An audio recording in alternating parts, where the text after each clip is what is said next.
Halo sahabat cerita balas diam. Apa kabar kalian semua hari ini? Semoga kalian selalu sehat dan dilancarkan rezekinya. Siap-siap ya. Karena kisah kali ini benar-benar akan menguji kesabaran dan membuat emosi kalian meledak. Bayangkan, di depan semua orang penting, di depan tamu-tamu terhormat, kamu dihina habis-habisan oleh mertua dan ipar yang selama ini kamu biayai hidupnya. Mereka bilang, kamu pengangguran. Mereka bilang, kamu cuma pembantu. Tapi mereka tidak tahu, 1 menit setelah kalimat hinaan itu keluar, kehormatan dan rezeki mereka akan hancur lebur. Kenapa? Karena ternyata orang yang mereka rendahkan adalah pemilik asli dari semua aset. Bahkan CEO dari perusahaan tempat suami bekerja. Tuliskan di kolom komentar dari kota mana Anda menyimak cerita ini. Bagi Anda ini hanya beberapa detik, tapi bagi kami ini sangat berarti. Ayo, kita mulai petualangan emosi ini. Siapkan hati dan tisu. Pagi itu, lampu kristal besar menggantung di ruang makan mewah bergaya Victoria modern. Cahaya pagi memantul indah di atas meja makan kayu jati panjang, yang Kayla tata dengan piring-piring porselen terbaik. Kayla meletakkan menu sarapan spesialnya, scrambled egg dengan truffle oil, dan smoked salmon. Suasana seharusnya hangat dan penuh cinta, tetapi udara dingin pagi itu terasa membeku, seolah membawa pertanda. Di kursi utama, Ibu Rani duduk tegak dengan setelan sutra mencolok dan perhiasan berlebihan, memasang wajah masam yang sudah menjadi rutinitas pagi. Di sebelahnya, Vina asyik menatap ponsel mahal di tangannya, sesekali tertawa kecil pada layar. Arka, suami Kayla, sibuk membalik halaman koran bisnis di tangannya. Sama sekali tak melirik Kayla yang baru menarik kursinya sendiri. Kayla mencoba tersenyum, menyamarkan rasa sakit yang mulai terasa. Selamat pagi semua. Hari ini aku buat menu spesial. Semoga kalian suka. Ibu Rani tidak menyentuh makanannya. Tatapannya dingin dan meremehkan. Spesial? Menurutmu scrambled egg ini spesial? Kayla, di Hotel Bintang 5. Ini namanya makanan standar. Sudah tahu Arka harus segera ke kantor untuk meeting penting. Kenapa kamu tidak panggil catering saja? Tapi Bu, aku ingin menyiapkan makanan sehat dan segar. Lagi pula, Arka bilang dia suka masakanku. Jawab Kayla lembut. Arka tiba-tiba memotong perkataan Kayla, tanpa menurunkan koran dari wajahnya. Aku bilang, aku suka makan apa saja yang sudah ada. Kayla, jangan merepotkan diri. Kenapa sih kamu ini selalu mau melakukan hal-hal remeh seperti pembantu begini? Hati Kayla teriris. Kalimat itu lebih tajam daripada pisau dapur. Ia menahan napas. Aku hanya ingin mengurus rumah kita, Arka. Vina mengangkat kepalanya dari ponsel, mencibir dengan suara nyaring. Cih, mengurus rumah. Memang cuma itu satu-satunya pekerjaanmu kan, Kak? Seorang sarjana desain interior. Cum laude loh, tapi kerjanya cuma mengupas bawang di dapur. Memalukan sekali. Ibu Rani tersenyum sinis, menatap Vina penuh persetujuan. Vina, jaga bicaramu. Walaupun kenyataannya begitu, dia itu menantu di rumah ini. Meskipun tidak menghasilkan uang sepeser pun, setidaknya dia bisa jadi pembantu gratis yang menghemat pengeluaran kita. Kayla mengepalkan tangan di bawah meja. Ia merasa dipaksa menelan ludah beracun. Ia ingin berteriak bahwa rumah mewah ini, mobil sport yang Arka kendarai, dan hampir semua aset yang mereka nikmati adalah hasil jerih payahnya, modal dari perusahaan warisan ayahnya. Tapi ia menahannya, teringat pada rencana rahasia yang sudah ia susun. Belum waktunya untuk meledakkan bom. Arka melipat koran, bangkit berdiri tanpa menoleh sedikit pun. Aku berangkat. Kayla, aku mau kamu siapkan bajuku yang untuk acara di kantor nanti malam. Jangan sampai salah warna dasi lagi. Aku harus terlihat sempurna di depan klien penting. Tentu Arka, jawab Kayla. Suaranya tercekat. Arka berjalan keluar tanpa mencium keningnya, tanpa pamit. Seolah ia hanya seorang pelayan di rumah itu. Sepeninggal Arka, Ibu Rani berbisik pada Vina. namun cukup keras agar Kayla mendengarnya. Lihat, sudah tidak laku, tidak punya pekerjaan, hanya bisa diatur. Dasar wanita lemah. Dia tidak akan tahu seberapa besar rencana kita untuk menyingkirkannya dari semua aset Arka. Kayla mendengar samar-samar. Rencana? Aset Arka? Jantungnya berdebar kencang. Ia tahu, perlakuan buruk ini bukan hanya soal harga diri. Ini sudah menyangkut sesuatu yang lebih besar dan jahat. Beberapa jam kemudian, di tengah hari yang semakin terik, Kayla sudah mengamankan beberapa berkas penting di ruang kerjanya di lantai 2. Ia merasa harus segera mengumpulkan dan mengamankan semua dokumen terkait aset pribadinya. Tiba-tiba, pintu kamar Trayun terbuka lebar.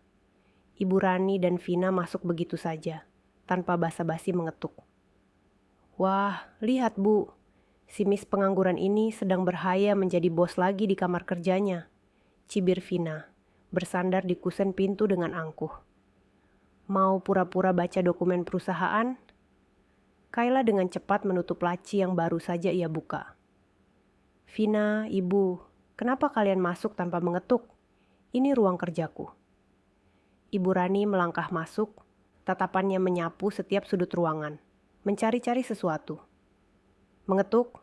Memangnya kita ini tamu? Kayla, ini rumah anakku, dan semua yang ada di rumah ini, termasuk ruangan bobrok ini, secara hukum adalah milik Arka. Kayla berdiri tegak, melawan rasa takutnya. Tidak Bu, ruangan ini, rumah ini, aku yang membelinya dengan uangku sendiri. Vina tertawa terbahak-bahak, tawa yang tajam dan menusuk. Oh ya ampun, aku tidak menyangka kamu sepikun ini Kak. Semua orang tahu Arka lah yang bekerja keras siang malam. Uangmu? Uang apa yang kamu punya? Uang sisa jajan mingguan? Sudah Vina. Jangan buang waktu kita, sela Ibu Rani mendekati meja kerja Kayla. Kayla, aku datang untuk mengambil berkas sertifikat rumah. Arka membutuhkannya untuk urusan perusahaan. Wajah Kayla menegang. Sertifikat rumah ada di brankas pribadiku, dan aku tidak bisa memberikannya tanpa izin Arka. Ibu Rani tersenyum sinis. Arka sudah mengizinkan.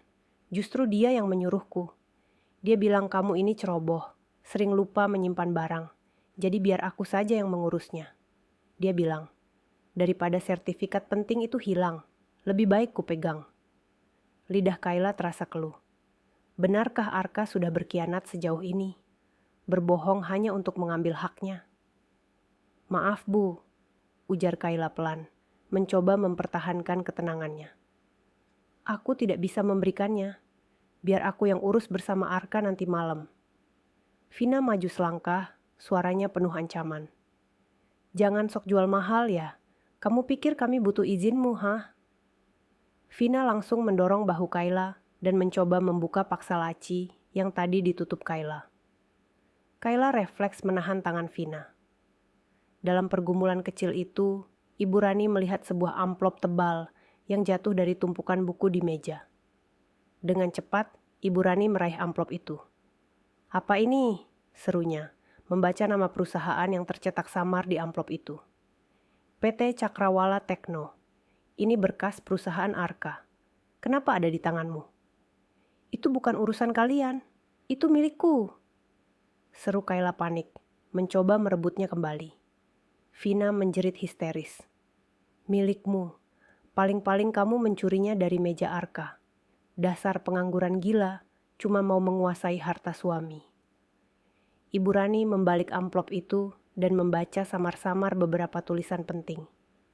Wajahnya tiba-tiba berubah, dari marah menjadi curiga yang mendalam dan dingin. Aku akan simpan ini. Aku akan cek ke kantor Arka. Kalau sampai kamu macam-macam, aku tidak akan segan-segan menyeretmu ke polisi. Kayla, ingat itu. Ibu Rani dan Vina pergi dengan kemenangan yang terasa getir dan menakutkan bagi Kayla. Kayla ambruk di kursi, dadanya sesak oleh rasa sakit dan penghinaan. Ia tahu, ia harus segera bertindak. Rencananya tidak bisa ditunda lagi. Menjelang senja, Kayla duduk sendirian di teras belakang, membiarkan angin membelai wajahnya. Ia meraih ponsel dan menghubungi satu-satunya orang yang ia percaya, Faris, pengacara andal sekaligus sahabatnya. "Halo Kai, ada apa? Suaramu terdengar cemas," sapa Faris dari seberang telepon. "Faris, aku butuh bantuanmu sekarang. Rencana kita harus jalan besok." Suara Kayla terdengar tegas, namun gemetar. Mereka sudah mulai bergerak. Ibu Rani baru saja mengancam akan mengambil sertifikat rumah dan menemukan dokumen cakrawala. "Sial, aku sudah menduga mereka akan cepat," jawab Faris dengan nada serius. "Tapi tenang Kai, semua aset yang dibeli sebelum pernikahan atas namamu tidak bisa diganggu-gugat. Tapi, cakrawala, kenapa dokumen itu bisa ada di tangan mereka?" "Itu berkas-berkas lama aku. Dulu aku sempat berencana bekerja sama dengan mereka, sebelum akhirnya memilih fokus dengan perusahaan desainku," jelas Kayla. "Aku hanya menyimpan data-data itu. Tapi sepertinya Arka sekarang bekerja di perusahaan itu." Faris terdengar terkejut. "Arka di Cakrawala? Tunggu sebentar. Aku ingat Cakrawala sempat dijual karena pilot. Tapi baru-baru ini ada investor misterius yang membelinya secara tunai, lalu mengganti seluruh manajemen. Perusahaan itu sekarang sedang di puncak kejayaan." Kayla menarik napas dalam. Matanya menatap langit senja dengan tekad yang membara. "Faris, aku butuh kamu. Mulai besok, aku akan mencairkan semua aset likuid dari perusahaan desainku. Aku akan lakukan apa yang kita bicarakan dulu. Aku akan menjadi investor misterius itu." Faris terdiam sejenak. "Kai, kamu yakin? Itu dana yang sangat besar. Membeli mayoritas saham perusahaan yang menjadi tempat suamimu bekerja, itu langkah yang berisiko." "Tapi aku tidak punya pilihan," potong Kayla cepat. "Aku dihina setiap hari, Faris. Aku disebut pembantu, pengangguran, dan sekarang mereka mencoba merampas rumahku. Aku tidak akan membiarkan mereka, terutama Ibu Rani dan Vina, menginjak-injak harga diriku lagi. Aku akan tunjukkan siapa aku sebenarnya. Aku akan kendalikan semua. Aku akan menjadi bos mereka." "Baik, bos," balas Faris. Nada suaranya berubah penuh dukungan. "Aku akan siapkan semua dokumennya. Aku akan atur agar prosesnya selesai dalam 5 hari. Kamu harus menghilang dulu, agar mereka panik dan agar kamu bisa fokus." "Aku akan pergi besok pagi," kata Kayla, "dan aku tidak akan kembali sampai perusahaan itu sepenuhnya ada di tanganku." "Faris, tolong siapkan juga surat gugatan cerai untuk jaga-jaga. Aku butuh pertimbangan terkuat jika keadaan tidak bisa diselamatkan." "Sudah kusiapkan," tegas Faris. "Sekarang kamu siapkan hatimu. Setelah ini tidak ada lagi Kayla yang lemah. Yang ada hanya Kayla, CEO yang akan menuntut keadilan." Kayla menutup telepon. Ia berdiri, menatap rumah megah yang selama ini menjadi penjara mewahnya. Wajahnya yang semula penuh kesedihan, kini berganti dengan ekspresi dingin dan penuh determinasi. Larut malam, Arka pulang dalam keadaan mabuk. Ia langsung ambruk di kasur tanpa bicara sepatah kata pun. Kayla menatap wajah suaminya yang damai dalam tidur. "Aku mencintaimu, Arka," bisik Kayla pada dirinya sendiri. Air mata menetes. "Tapi kamu sudah membiarkan ibumu dan Vina menghancurkan harga diriku. Kamu meremehkan usahaku. Kamu bahkan berencana mengambil hakku. Aku harap kamu menyesal, karena saat aku kembali, semuanya tidak akan sama lagi." Kayla mengambil koper kecil berisi dokumen penting dan beberapa pakaian. Ia tidak mengambil perhiasan atau barang mewah, hanya yang penting. Di meja nakas, ia meletakkan sebuah surat singkat. "Arka, aku pergi. Jangan cari aku selama 5 hari. Setelah itu, kamu akan mengerti segalanya." Kayla mencium kening Arka untuk terakhir kalinya. Ia melangkah keluar kamar, melewati koridor yang sunyi, melewati kamar Ibu Rani dan Vina yang terkunci. Ia meninggalkan semua kemewahan itu demi mendapatkan kembali harga dirinya. Ia menoleh ke belakang sekali lagi, melihat rumah itu, lalu membuka pintu utama, melangkah keluar, dan menghilang dalam gelapnya malam. Kayla sudah melakukan langkah pertamanya. ia telah meninggalkan rumah mewah dan suaminya. Misi utamanya kini adalah mengakuisisi PT Cakrawala, perusahaan tempat Arka bekerja. Dalam 5 hari ke depan, Kayla akan bekerja keras bersama Faris, menjalankan rencana yang akan mengubah hidup semua orang yang pernah merendahkannya. Ia harus berpacu dengan waktu, karena ia tahu, tanpa kehadirannya, Ibu Rani dan Vina pasti akan memanfaatkan kesempatan ini untuk semakin memojokkan Arka dan menguasai harta benda yang tersisa. Di rumah mewah itu diliputi keheningan yang menyesakkan, tetapi bukan karena rasa kehilangan, melainkan karena kebingungan. Arka terbangun dengan kepala pusing, mendapati dirinya tertidur dengan jas yang masih melekat. Ia melihat surat singkat dari Kayla di nakas. "Aku pergi. Jangan cari aku selama 5 hari. Setelah itu, kamu akan mengerti segalanya." Arka meremas kertas itu dan melemparkannya ke lantai. Ia bukannya khawatir, melainkan marah. Bagaimana bisa Kayla pergi tanpa izin? Padahal ia harus menyiapkan pakaian untuk acara kantor malam ini. Arka langsung mencari Ibu Rani dan Vina yang sedang sarapan. Atau lebih tepatnya, menggosip di ruang makan. "Ibu, Vina, kalian lihat Kayla?" tanya Arka dengan nada tinggi. Ibu Rani mengangkat alis, pura-pura terkejut. "Kayla, bukankah dia memang selalu berkeliaran di pagi hari, mengurus taman? Kenapa kau mencarinya seperti anak hilang?" "Dia pergi," jawab Arka singkat, menendang kursi di dekatnya. "Dia cuma meninggalkan surat aneh ini. Dia bilang dia pergi selama 5 hari. Ibu Rani dan Vina saling pandang.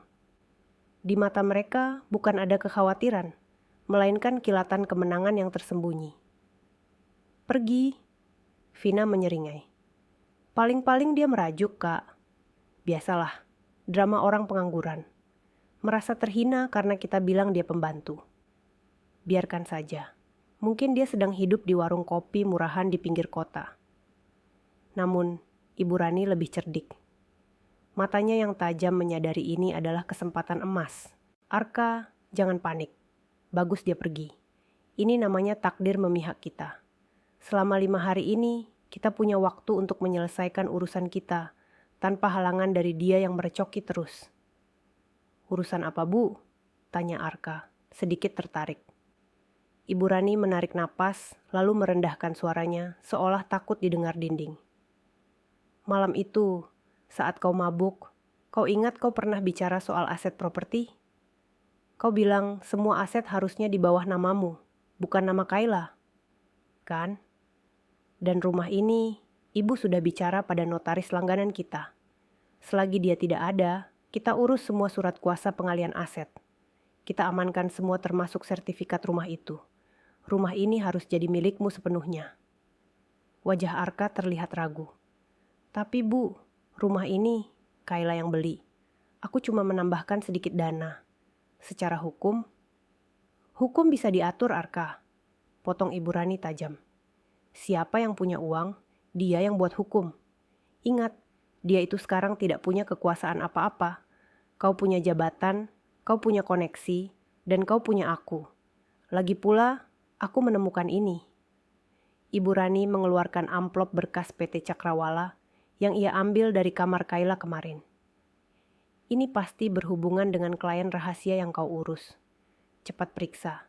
Jangan-jangan dia mencuri informasi perusahaanmu." Arka mengambil amplop itu, merasa sedikit panik. Di sisi lain, Vina sibuk memanggil beberapa kenalannya untuk renovasi. "Mumpung Kayla tidak ada, kita ganti semua perabotan rumah ini. Aku benci sofa vintage yang dia beli. Kita ganti semua dengan warna pink dan emas. Pokoknya, kita ubah rumah ini sesuai selera kita. Biar dia tahu kalau pulang nanti, dia tidak punya hak apa-apa lagi di rumah ini, kecuali sebagai tamu yang melihat-lihat." Rencana jahat itu langsung disusun dengan rapi. Ibu Rani akan mengurus pengalihan aset dan dokumen Cakrawala, sementara Vina akan menghabiskan uang Arka untuk merombak total isi rumah, menghapus jejak dan selera Kayla. Mereka bekerja dalam kegembiraan dan nafsu yang serakah. tak menyadari bahwa ketidakhadiran Kayla adalah jebakan yang baru saja diaktifkan. Sementara itu, ratusan kilometer dari rumah mewah itu, di sebuah kantor pengacara yang sangat rahasia dan modern, Kayla sedang duduk di hadapan Faris. Suasana di kantor Faris begitu kontras dengan rumahnya.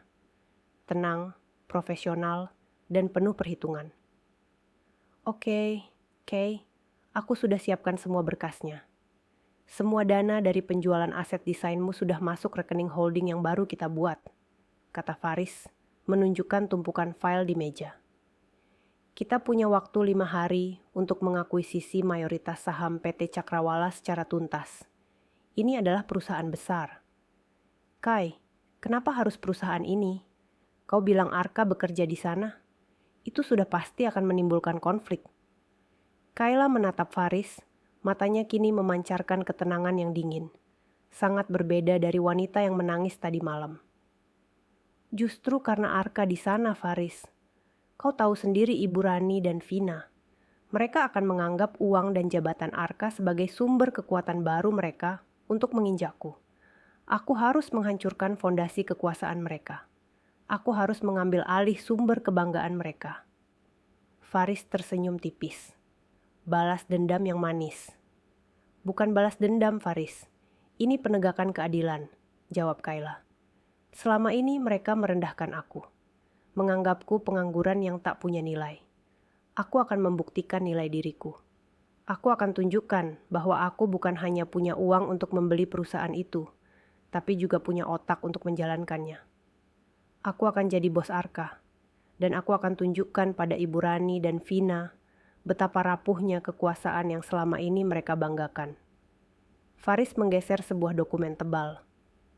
Langkah pertamamu, kita harus memverifikasi semua laporan keuangan PT Cakrawala. Manajer regional mereka, Pak Dedi, adalah orang kepercayaanku. Dia yang akan kita jadikan kunci masuk. Dia orang yang sangat lurus dan muak dengan intrik kotor di dalam perusahaan yang selama ini dilakukan oleh pimpinan lama. Pak Dedi, gumam Kayla. Jadi dia orang yang Arka sebut bos barunya yang akan datang ke rumah nanti malam? Tepat, jawab Faris.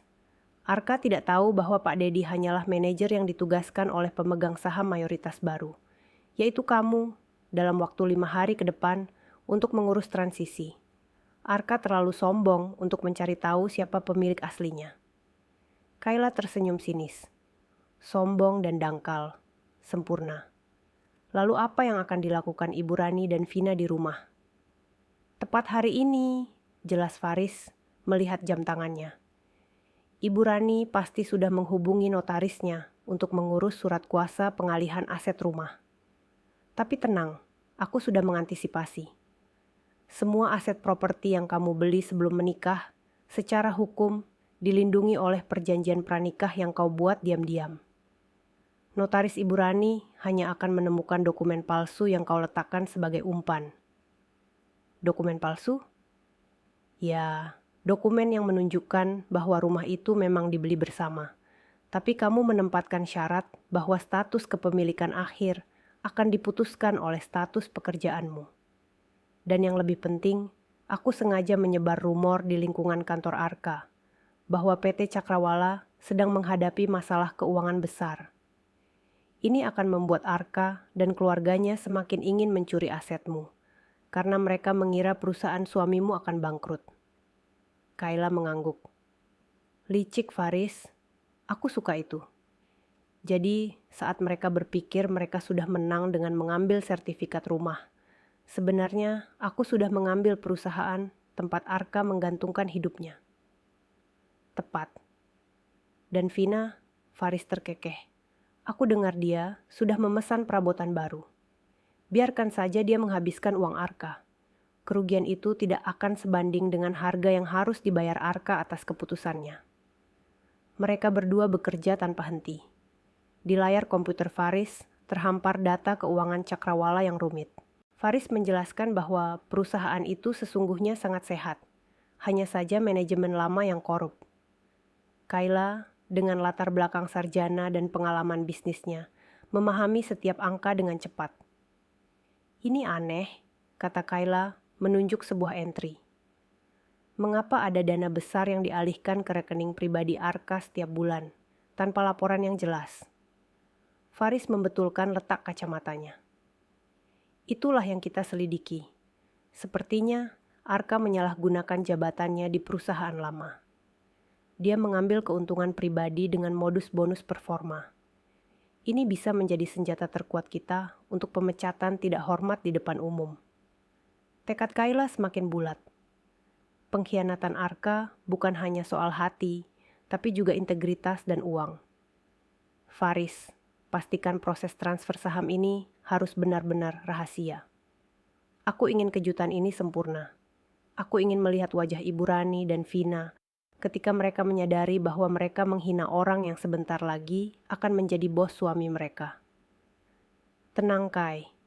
Malam di hari kelima, saat acara besar perusahaan di rumahmu itu, Pak Dedi akan hadir sebagai manajer utusanmu. Dia akan menjadi saksi kunci di depan mereka semua. Janji Faris.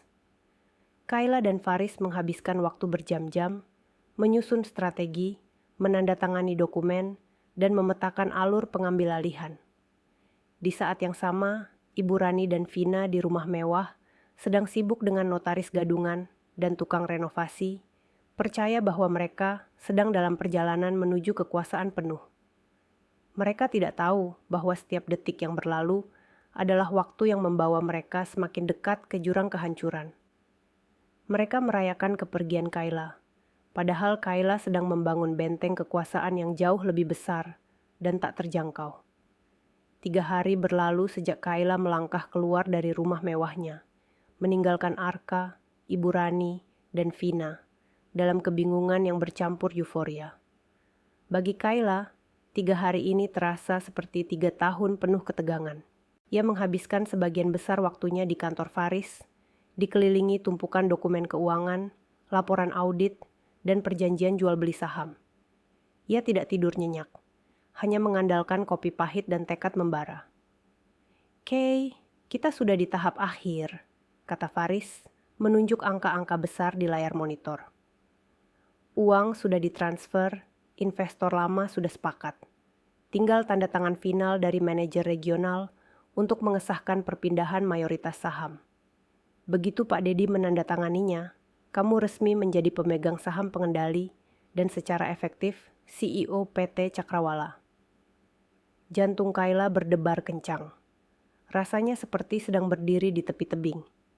Di satu sisi, ia sangat dekat dengan harga diri dan keadilan yang ia cari. Di sisi lain, ia tahu keputusan ini akan menghancurkan pernikahan dan kehidupan Arka. Aku sudah memikirkannya matang-matang, Faris, jawab Kayla.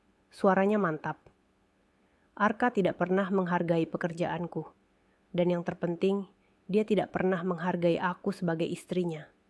Dia membiarkan aku dihina. Aku harus melakukannya. Faris mengangguk, memahami luka sahabatnya. Baik, aku sudah mengatur pertemuan dengan Pak Dedi besok pagi di lokasi yang sangat rahasia. Begitu selesai, kita kembali ke rumahmu, tepat pada saat acara kantor Arka. Tapi bagaimana dengan Arka dan yang lainnya? Apa yang terjadi di rumah? Kayla tersenyum getir. Aku sudah memprediksi ini. Sementara Kayla berjuang di balik layar, suasana di rumah mewah itu berubah drastis menjadi sirkus keserakahan. Ibu Rani dan Vina menjadikan kepergian Kayla sebagai liburan tanpa batas. Mereka berhasil mengelabui notaris palsu dengan dokumen umpan yang disiapkan Faris. Ibu Rani kini merasa yakin bahwa sertifikat rumah sudah aman di tangannya. Bahkan ia sudah mulai membual kepada teman-teman sosialitanya bahwa ia telah mengamankan masa depan putranya dari istri yang boros dan tidak becus. Kau lihat Vina, kata Ibu Rani bangga. Si pengangguran itu tidak tahu apa-apa. Baru pergi 5 hari, semua harta sudah ada di tangan kita. Rumah ini akan segera kurenovasi menjadi rumahku. Aku akan menjual semua barang antik norak milik Kayla itu. Dan Vina, seperti yang diprediksi Kayla, mengubah rumah itu menjadi arena pameran seleranya yang buruk dan mahal. Ia memaksa Arka untuk membayar desainer interior terkenal. Sofa vintage Italia milik Kayla dibuang ke garasi, diganti dengan set sofa velvet berwarna ungu terang. Lukisan-lukisan modern berganti figura emas raksasa. Hampir setiap sudut rumah diubah total dalam waktu 3 hari, menghabiskan uang ratusan juta dari rekening Arka. Arka sendiri mulai merasa tertekan, bukan karena kehilangan Kayla, melainkan karena rekeningnya banyak terkuras habis oleh Ibu Rani dan Vina. Vina, Ibu, bisakah kalian berhenti menghabiskan uang? Teriak Arka suatu sore, setelah melihat saldo rekeningnya. PT Cakrawala sedang menghadapi masalah keuangan besar. Ada rumor perusahaan akan dijual. Aku bisa dipecat kapan saja. Ibu Rani menampar tangan Arka. Jangan bodoh, perusahaan mana yang dijual? Itu cuma rumor murahan. Kau ini manajer andalan. Fokus saja pada pekerjaanmu. Lagi pula, kenapa kau panik? Uangmu banyak. Kalaupun kau dipecat, kau masih punya rumah ini. Ingat, sertifikatnya sudah aman di tangan ibu. Itu hasil jeripayah kita, nak. Vina menimpali. Betul ke Arka. Jangan dengarkan rumor. Sebentar lagi kan ada acara besar di rumah. Pesta penyambutan bos baru yang akan mengambil alih perusahaan. Jadilah pria kaya yang berwibawa. Tunjukkan pada semua orang bahwa kamu adalah orang penting, bukan karyawan rendahan yang dipecat. Ketegangan Arka semakin menjadi-jadi. Ia memang mendengar kabar burung di kantor bahwa ada pergerakan besar di tingkat manajemen. Dan bos baru yang dikabarkan kaya raya akan datang untuk mengambil alih kendali. Arka yang selama ini merasa dirinya penting, merasa terancam sekaligus terdorong untuk membuktikan diri di pesta itu. Ia tidak tahu, bos baru yang ia harapkan akan memberinya promosi adalah orang yang sebentar lagi akan menghancurkan hidupnya. Pagi di hari kelima, di sebuah penthouse mewah yang disewa Faris sebagai tempat persembunyiannya, Kayla menatap pemandangan kota dari balik jendela. Hari ini adalah hari penentuan. Hari ini ia akan tanda tangan dan secara resmi menjadi pemilik mayoritas saham PT Cakrawala. Hari ini juga adalah hari di mana ia harus kembali ke rumah dan menghadapi semua orang yang telah menyakitinya. Kamu siap, Kay? Tanya Faris. Sudah mengenakan setelan jas terbaiknya. Kayla membalikkan badan, sudah mengenakan gaun kerjanya yang paling elegan dan mahal. Rambutnya tertata rapi. Tidak ada lagi wanita rapuh yang menangis. Yang ada hanyalah sosok pengusaha yang dingin dan penuh perhitungan. Aku siap, Faris. Tapi aku ingin kamu melakukan satu hal lagi, pinta Kayla. Apa itu? Aku ingin kamu segera memesan semua perabotan yang Vina pesan untuk rumah itu. Semua sofa ungu, lampu kristal, dan semua dekorasi yang dia pesan atas nama Arka. Aku ingin semua barang itu diantar ke rumah persis saat pesta berlangsung. Dan aku mau semua barang itu dilengkapi dengan tagihan lunas atas nama aku. Faris terdiam, lalu menyeringai lebar. Licik sekali, Kay. Kamu ingin Vina dan Ibu Rani malu 2 kali. Pertama, saat mereka tahu kamu bos Arka. Kedua, saat mereka tahu barang-barang yang mereka banggakan itu ternyata dibayar oleh pembantu yang mereka hina. Aku ingin mereka mengerti bahwa di rumah itu tidak ada satupun yang benar-benar mereka miliki, termasuk hak untuk memilih warna sofa. Faris, hari ini adalah pembalasan yang manis. Aku ingin mereka merasa seolah-olah mereka tidak punya apa-apa lagi di dunia ini, bahkan harga diri. Tiba-tiba, ponsel Kayla berdering. Itu nomor Ibu Rani. Halo? Kau di mana, dasar wanita gila? Sudah 5 hari kau pergi. Suara Ibu Rani terdengar nyaring penuh amarah. Arka sebentar lagi ada acara besar, cepat pulang dan siapkan makanan. Jangan coba-coba lari dari tanggung jawabmu sebagai istri. Kayla menutup mata sejenak, menenangkan diri. Ia tahu ini adalah panggilan terakhir dari masa lalunya, sebelum ia berubah menjadi sosok yang kejam. Ibu Rani, jawab Kayla dengan suara tenang dan dingin. Jangan khawatir, aku akan pulang. Aku akan datang ke pesta kalian. Dan di pesta itu, ibu akan tahu siapa yang sebenarnya gila. Kayla mematikan telepon. Ayo Faris, kita harus segera bertemu Pak Dedi. Pesta itu akan segera dimulai. Kayla melangkah keluar dari penthouse. Tekadnya sudah bulat.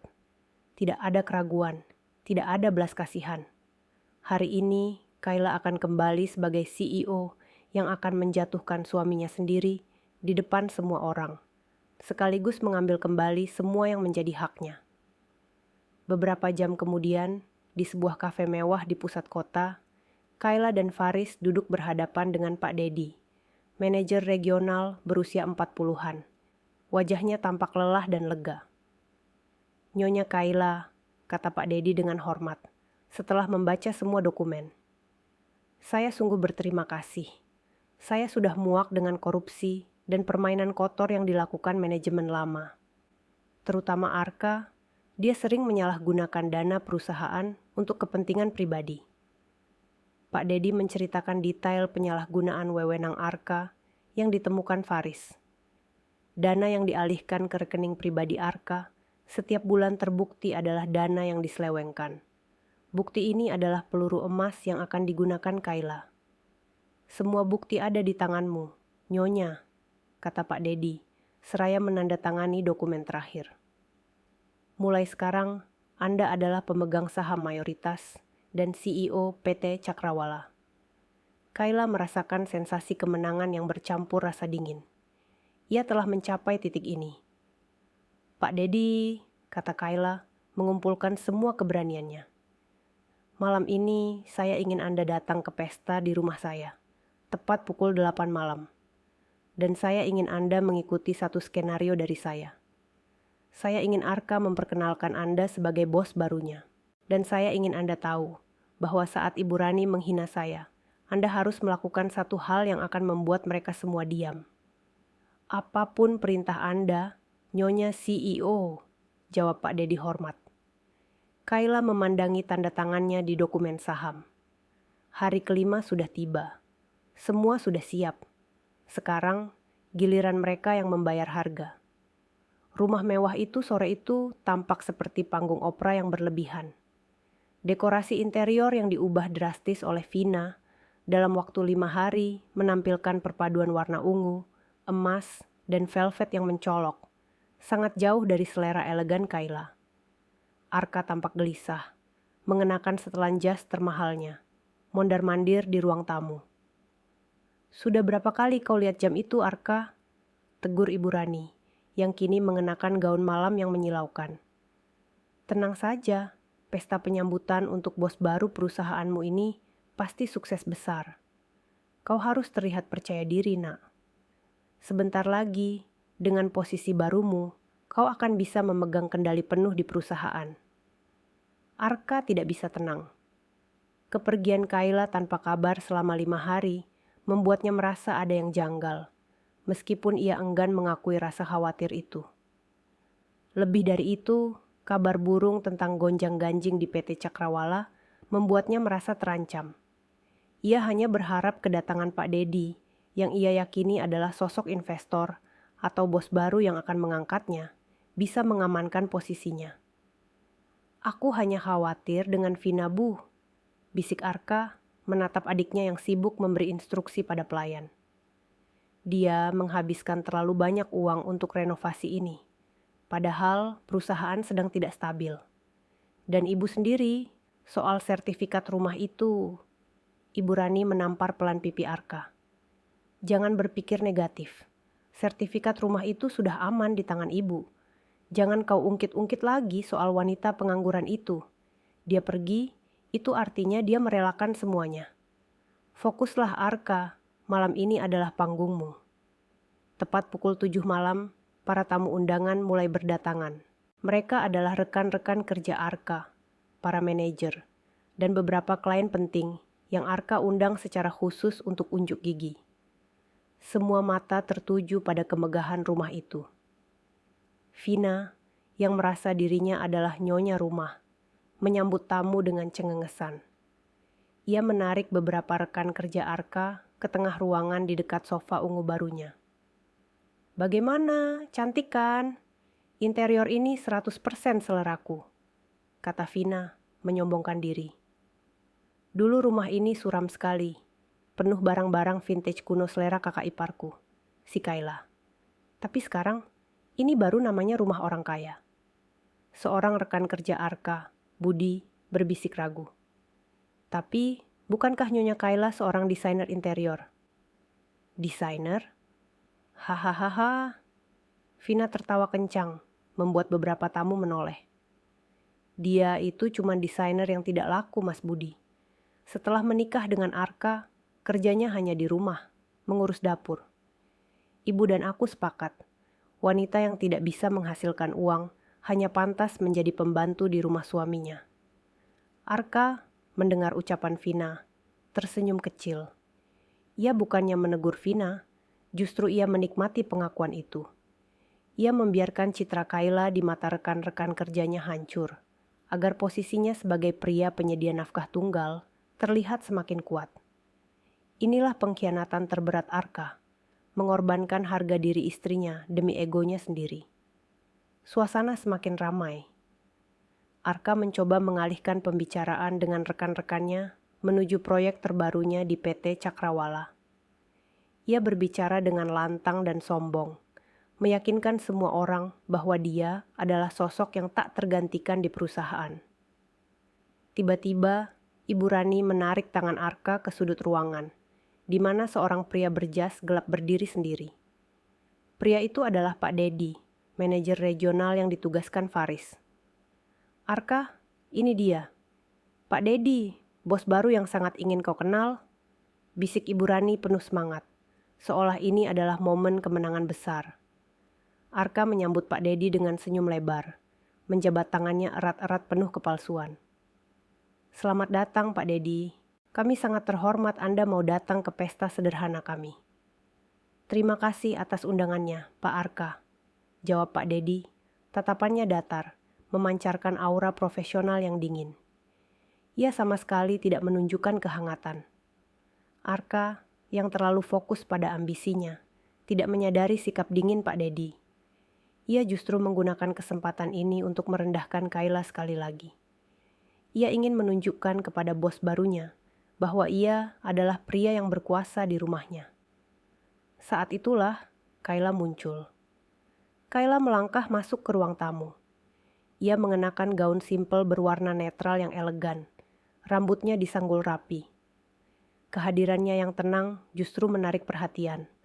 Kontras dengan dekorasi Vina yang berlebihan. Melihat Kayla, wajah Arka langsung berubah jengkel. Ia sudah memesan pelayan untuk menyiapkan minuman. Kenapa Kayla harus kembali dan merusak citranya di depan Pak Dedi? Ibu Rani dan Vina yang sedang tertawa mendadak membeku melihat kehadiran Kayla. Oh, lihat, si pengangguran akhirnya muncul juga, cibir Vina, suaranya menusuk.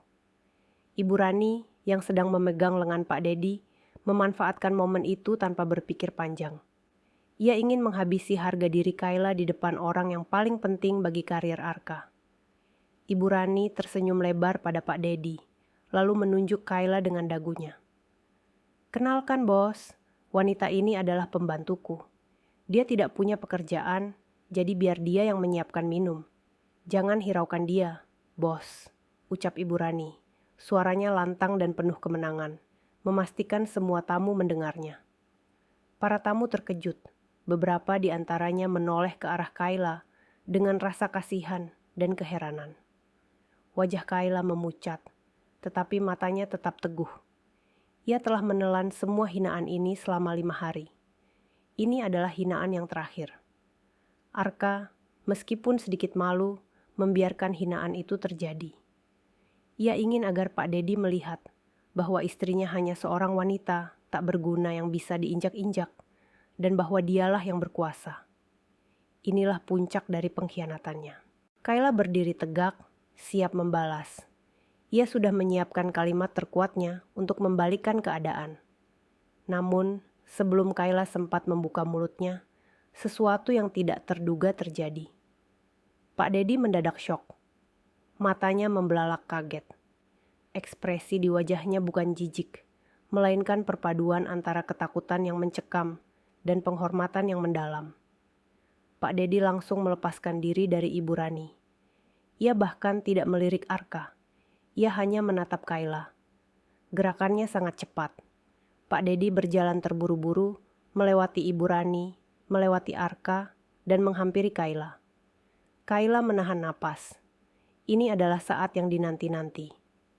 Skenario yang sudah ia susun bersama Faris, kini dimainkan dengan sempurna oleh Pak Dedi. Pak Dedi berdiri tegak di hadapan Kayla, lalu membungkuk sedikit, sikap yang hanya ditunjukkan pada atasan tertinggi. "Nyonya Kayla," serunya. Suaranya terdengar panik dan lantang, membuat semua bisikan tamu di ruangan itu terhenti total. Semua mata tertuju pada interaksi aneh antara bos baru Arka dengan pembantu yang baru saja dihina. "Saya sungguh tidak menyangka Anda ada di sini," lanjut Pak Dedi dengan nada tulus memohon maaf. "Maafkan, sungguh maafkan kelancangan Nyonya Rani dan Nona Vina. Saya pastikan ini tidak akan terjadi lagi di perusahaan Anda." Seluruh ruangan mendadak senyap. Arka merasakan aliran darahnya membeku. Ibu Rani dan Vina saling pandang. Wajah mereka pucat, tidak mengerti apa yang baru saja mereka dengar. "Di perusahaan Anda," bisik Arka bingung. Kayla menatap Arka, Ibu Rani, dan Vina. Inilah saatnya, momen di mana harga dirinya akan dibayar lunas. Seluruh ruangan membeku dalam keheningan yang mematikan. Bisikan para tamu lenyap ditelan rasa penasaran dan keterkejutan. Semua mata terpaku pada Pak Dedi, sosok yang Arka yakini sebagai bos baru, yang kini berdiri membungkuk dengan wajah pucat di hadapan Kayla, sosok yang baru saja dihina sebagai pembantu. Arka merasakan sekujur tubuhnya dingin. "Di perusahaan Anda," bisiknya, suaranya tercekat dan dipenuhi kebingungan. "Pak Dedi, apa yang Anda bicarakan?" Dia ini istri saya. Dia hanya ibu rumah tangga." Ibu Rani yang merasa wibawanya terancam, maju selangkah dengan emosi meluap. "Pak Dedi, Anda pasti salah orang. Dia ini Kayla, wanita yang pergi dari rumah 5 hari tanpa pamit. Dia tidak punya pekerjaan, dia hanya bisa menghabiskan uang anak saya. Dia bukan siapa-siapa." Vina mengangguk kuat, tangannya gemetar menunjuk Kayla. "Betul, Bos. Dia bahkan tidak tahu bedanya laporan keuangan dengan daftar belanjaan. Jangan dengarkan dia." Kayla menahan senyum tipis. Semuanya berjalan sesuai skenario. Inilah panggungnya dan ia tidak akan menyia-nyiakannya. Ia menatap Ibu Rani dan Vina dengan tatapan yang tenang, tapi menghancurkan. "Ibu Rani, Vina," ujar Kayla. Suaranya pelan namun terdengar jelas dan menusuk di tengah keheningan. "Sudah selesai drama penghinaannya. Aku sudah menelan semua kalimat kalian selama 5 hari, bahkan 5 tahun. Sekarang biarkan aku yang bicara." Kayla mengalihkan pandangannya pada Pak Dedi. Ia mengulurkan tangannya dengan anggun. Pak Dedi segera mengambil sebuah amplop coklat dari saku jasnya, menarik sebuah kartu dari sana, dan menyerahkannya kepada Kayla. Kayla mengambil kartu nama itu, tidak melihatnya, tetapi membaliknya, memperlihatkan logo yang tercetak di sana kepada semua orang, terutama Arka, Ibu Rani, dan Vina. "Arka," kata Kayla, suaranya tegas. "Kau bilang dia adalah bos barumu. Kau bilang dia adalah orang yang akan memberimu promosi dan mengamankan posisimu di PT Cakrawala. Benar?" Arka mengangguk cepat, mencoba memaksakan senyum yang gagal. "Ya, dia manajer regional yang ditugaskan oleh pemegang saham mayoritas baru. Dia adalah kunci karirku." "Bagus," balas Kayla. "Kalau begitu, izinkan aku meluruskan satu hal padamu Arka dan pada semua orang yang ada di ruangan ini." Kayla menyerahkan kartu nama Pak Dedi kembali. Pak Dedi langsung mengambil kartu nama lain dari dompetnya dan menyerahkannya kepada Kayla. Kartu nama itu sederhana, elegan, hanya berisi nama dan gelar. Kayla membalikkan kartu nama itu. Kali ini dia tidak menunjukkannya kepada tamu lain, tetapi dia hanya menatap mata Arka, Ibu Rani, dan Vina. 5 hari yang lalu, saat aku pergi dari rumah ini tanpa pamit, aku tidak sedang merajuk di warung kopi murahan, Vina," kata Kayla, suaranya tajam seperti pecahan kaca. Aku tidak sedang mencari pekerjaan sebagai pembantu Ibu Rani. Aku sedang berada di kantor pengacaraku Faris, menyelesaikan satu-satunya pekerjaan yang bisa mengakhiri drama konyol ini. Ibu Rani tertawa sinis, meskipun ada nada panik dalam tawanya. Pekerjaan apa? Paling-paling kau meminjam uang. Tidak, jawab Kayla. Aku tidak meminjam, aku membeli. Kayla melangkah perlahan ke tengah ruangan. Ekspresinya tenang, namun semua orang bisa merasakan aura kekuatan yang memancar darinya. PT Cakrawala, ucap Kayla, menyebut nama perusahaan yang menjadi kebanggaan Arka. Perusahaan tempat Arka menggantungkan seluruh hidupnya, dan yang menjadi sumber kesombongan kalian, Ibu dan Vina. Perusahaan yang kalian harapkan akan membuat Arka kaya raya, agar kalian bisa terus berfoya-foya. Kayla berhenti, pandangannya mengunci Arka. Arka, kau ingat kau bilang kau harus terlihat sempurna di depan klien pentingmu. Kau benar, aku juga harus terlihat sempurna, karena aku adalah klien terpentingmu. Kayla menunjuk Pak Dedi. Pak Dedi bukan bos barumu, Arka. Dia adalah manajer regional yang ditugaskan untuk mengurus transisi manajemen. Dia adalah bawahanku. Semua tamu mulai berbisik-bisik, bingung. Arka menggeleng cepat. Tidak mungkin, kau bohong, kau pengangguran. Apakah seorang pengangguran bisa melakukan ini? Tanya Kayla. Ia menoleh ke arah Pak Dedi. Pak Dedi, tolong konfirmasi siapa pemilik mayoritas saham PT Cakrawala saat ini. Pak Dedi melangkah maju, ekspresinya tegas dan tanpa ragu. Pemilik saham mayoritas, pemegang kendali penuh, dan Chief Executive Officer, CEO baru PT Cakrawala adalah Nyonya Kayla. Kata-kata itu menghantam ruangan seperti sambaran petir. Arka terhuyung ke belakang, wajahnya langsung pucat pasi. Ia meraih sandaran kursi untuk menopang tubuhnya. Ibu Rani dan Vina terkesiap.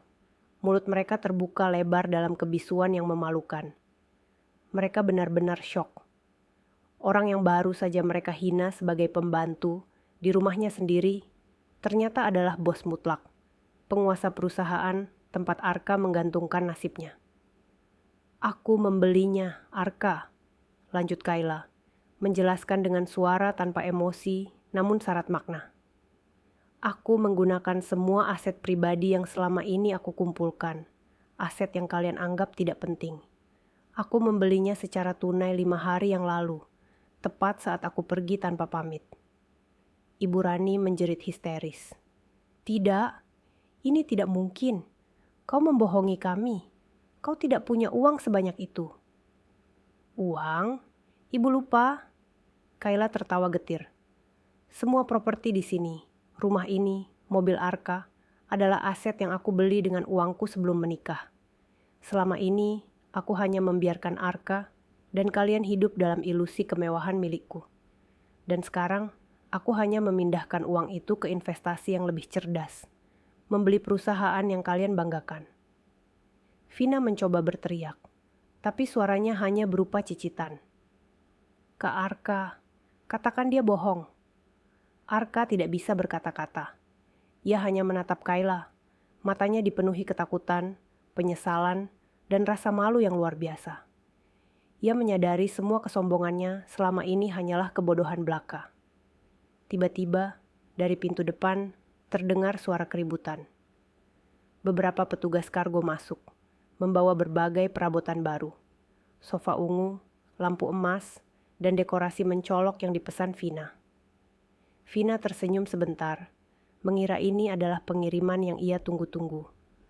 Lihat, barangnya datang. Aku yang beli semua ini. Tahan, seru Kayla. Jangan berbohong, Vina. Semua barang itu memang datang. Tapi aku yang membelinya. Kayla menoleh pada petugas pengiriman. Tolong berikan kwitansi lunasnya pada Nona Vina. Jelaskan siapa yang membayar.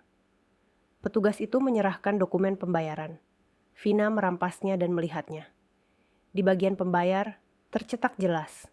Kayla, CEO PT Cakrawala. Vina menjadi frustrasi dan melempar kwitansi itu. perabotan yang seharusnya menjadi kebanggaannya, kini menjadi penghinaan terbesarnya. Dia menyadari di rumah itu bahkan hak untuk memilih warna sofa pun sudah bukannya. Kayla menoleh ke arah Arka, suaranya mengandung ancaman dan kekuasaan. Arka, sebagai CEO dan pemilik mayoritas PT Cakrawala, ada beberapa hal yang harus aku sampaikan padamu. Dan ini adalah bab 6 dari kehidupanmu yang baru. Suasana pesta telah berubah total, dari kemeriahan palsu menjadi kesunyian yang mencekam. Bisikan para tamu kini penuh rasa tak percaya dan terkejut.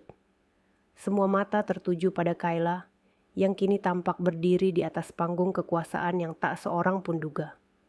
Kayla menatap Arka, Ibu Rani, dan Vina. Rasa sakit yang selama ini ia rasakan perlahan berubah menjadi kekuatan yang dingin. Ia tidak lagi melihat mereka sebagai keluarga, melainkan sebagai masalah bisnis yang harus diselesaikan. Arka, ujar Kayla, suaranya pelan tapi mengandung otoritas yang tajam. Sebagai CEO dan pemilik mayoritas PT Cakrawala, saya punya beberapa pengumuman yang harus disampaikan. Ini bukan lagi urusan rumah tangga, tapi urusan perusahaan. Arka, yang kini hanya mampu berdiri dengan bahu merosot, mencoba memohon. Kayla, sayang tolong, jangan begini. Kita bisa bicarakan ini baik-baik. Aku minta maaf. Aku tidak tahu. Anda tidak tahu, potong Kayla tajam. Anda tidak tahu bahwa wanita yang Anda sebut pembantu di depan umum adalah orang yang membayar gaji Anda. Cukup dengan kebodohan Anda, Arka. Kayla menoleh kepada Pak Dedi yang berdiri siaga di sampingnya. Pak Dedi, tolong berikan kepada Pak Arka dokumen yang sudah kita siapkan. Pak Dedi mengeluarkan sebuah map merah dari tas kerjanya dan menyerahkannya kepada Arka. Tangan Arka gemetar saat menerima map itu. Apa ini, Kai? Kayla tidak menjawab, ia menatap mata suaminya. Dokumen itu berisi bukti penyalahgunaan wewenang dan penyelewengan dana perusahaan, Arka. Faris, pengacaraku, menemukan transfer dana rutin ke rekening pribadi Anda tanpa laporan yang jelas yang Anda catat sebagai bonus performa fiktif. Itu termasuk dalam kategori kejahatan korporasi. Wajah Arka langsung pucat pasi, ia menyadari jebakan yang dibuat Kayla dan Faris. Kayla melanjutkan, nadanya final. Dengan ini, malam ini juga, di depan para rekan kerja Anda, sebagai CEO dan pemilik sah PT Cakrawala, saya resmi menyatakan bahwa Anda, Arka, dipecat dari jabatan Anda, terhitung detik ini. Anda juga akan menghadapi tuntutan hukum atas penyelewengan dana perusahaan. Pak Dedi, mohon segera amankan semua akses digital Pak Arka. Pengumuman itu jauh lebih mematikan daripada bom. Arka terhuyung mundur. Rekan-rekan kerjanya, yang tadinya menaruh hormat, kini memandang Arka dengan campuran rasa kasihan dan jijik. Arka bukan hanya kehilangan jabatan, tetapi juga reputasinya hancur di depan semua orang yang ia kenal. Ibu Rani tidak bisa menahan diri lagi. Ia berteriak histeris, melompat ke depan Kayla. Tidak, ini fitnah. Kau tidak bisa melakukan ini pada anakku. Dia itu suamimu.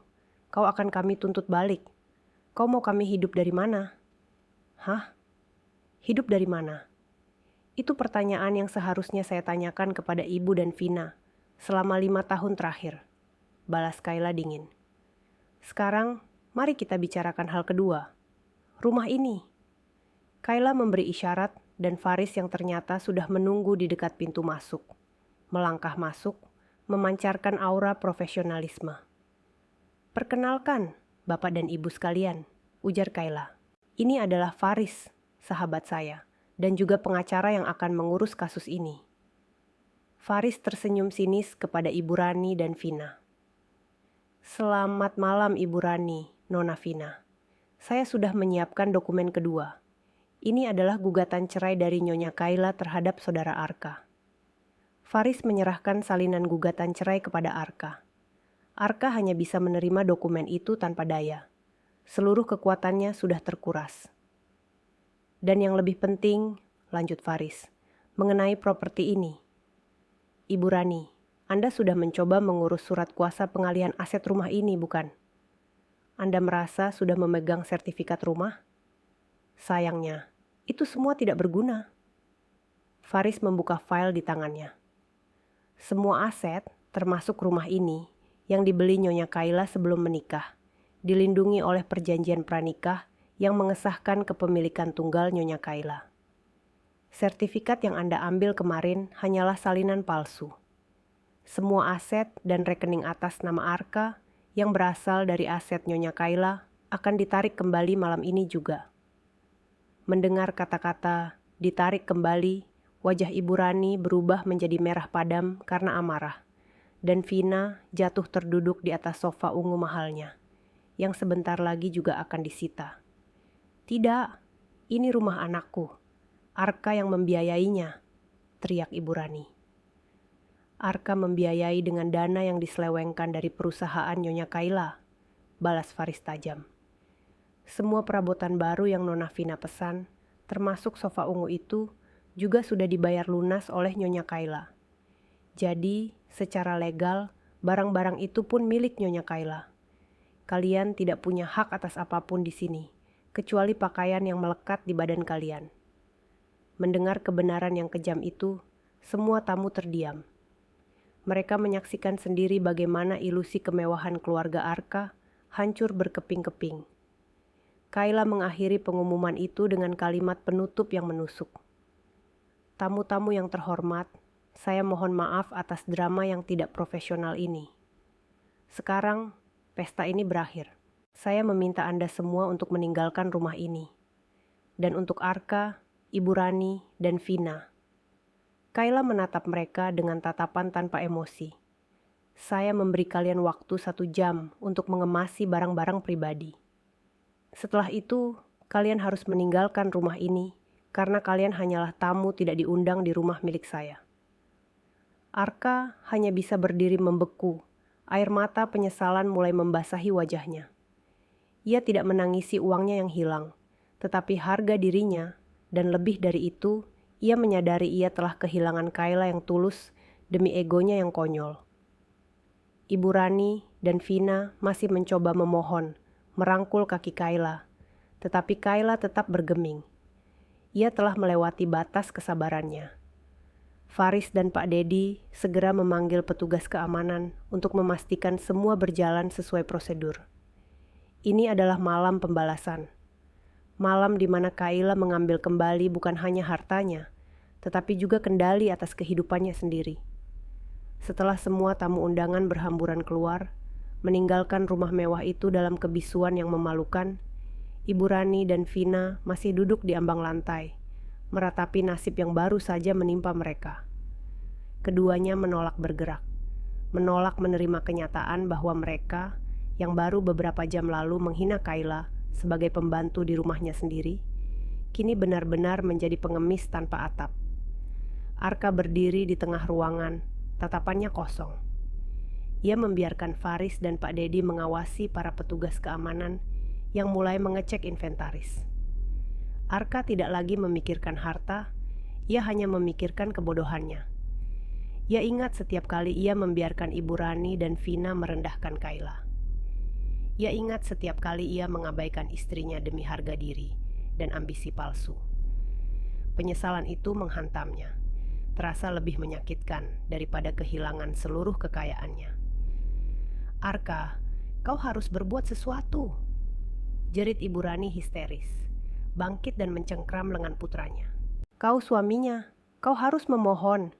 Katakan padanya kau mencintainya. Kita tidak bisa kehilangan rumah ini. Kita akan tinggal di mana?